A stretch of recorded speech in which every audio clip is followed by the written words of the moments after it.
Okay, so to start this one, it's imperative that you know exactly how much clay you have, and for this we're going to use this kitchen scale that I have, and this clay weighs in right around 4 pounds, and where we're reading it on this scale is that white dial with the black numbers, and it's just a little short of 4 pounds, but that's not a big deal to me. So you can just get this 4 pounds of clay. Now the reason why you need to know how much clay you have is because we're going to reduce the clay in size by weight. So to be able to do that, you have to know what you're starting with to know where you're going.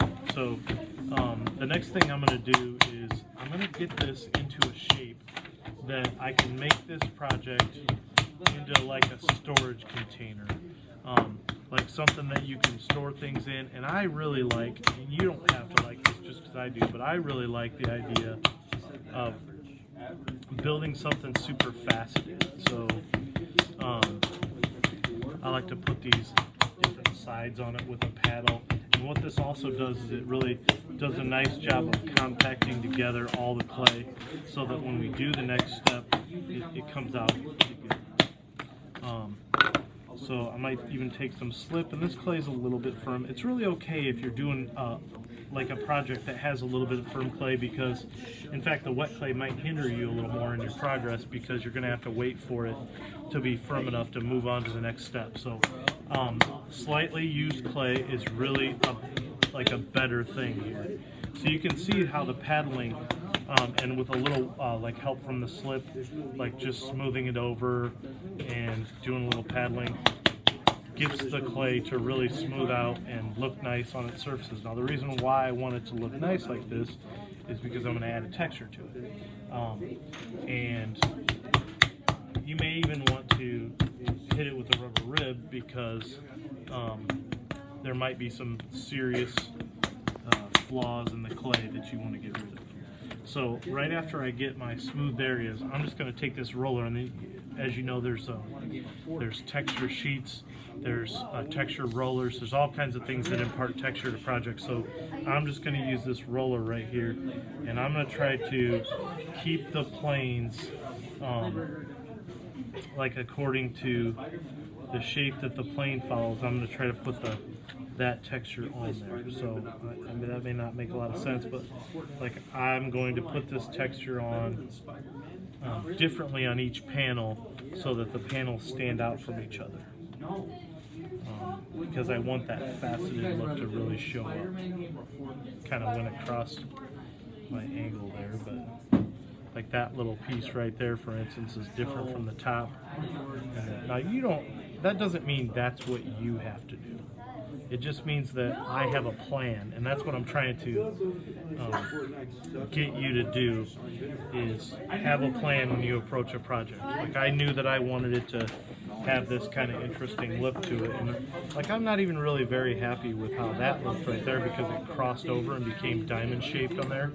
So I'm going to just re-roll this part right here and just take out the stuff that looks diamond shaped. Now that might be appealing to you, and that might be a way for you to use this roller, but I don't want that particular look to this project. So now I kind of have my shape figured out. I have it faceted, I have textures on it. Now the next thing I'm going to do after that is I'm going to get a cutoff wire, and this is kind of difficult, so you have to make sure that you do this part correctly and slowly. But you're going to wrap the wire around your fingers like this a couple times, and then we're going to draw it straight horizontally across, and then you're going to loop down in either a U or a V shape and press it all the way through. Now you can see the cut came straight and cut into a V and then went to a U. And it did that same kind of thing on the opposite side, even though it went in this meandering path all the way around. So if you take it apart, you can see that it has this sort of weird shape on the inside. But that is okay. That'll be just fine. So after you do that part right there, you're going to get a pin tool out. And what we're going to do is we're going to work on having about a 1/2 inch thickness or about a thumb thickness away for a borderline because we're going to make this into a container. So I can freehand it. You may not be able to, but this is going to be the part that I don't take out. And this again is a box that we're putting together, so it's called the dugout box because we're going to dig out the inside. So I'm going to try to match up that size pretty close to what it was on the bottom. Again, this is not a very difficult process for me, but it might be for you. So if you want to go around and take a ruler and measure every single few inches of it just to make sure you have a pretty close distance from top to bottom and just throughout the same side, then that's up to you. That'll be totally up to you.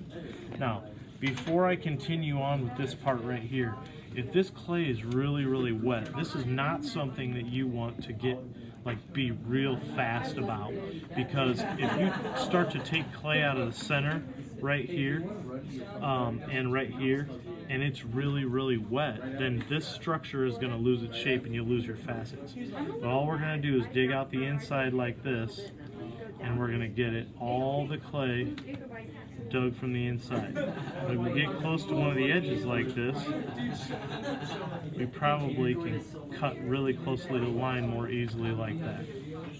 So that really is the process for digging this out. Now, why did I tell you that you have to have a 4-pound block to begin with? Because after we put it back together, we're going to put it back on the scale, and we're going to try to get this down all the way to 1 pound by hollowing it out. And that's how you do a dugout box.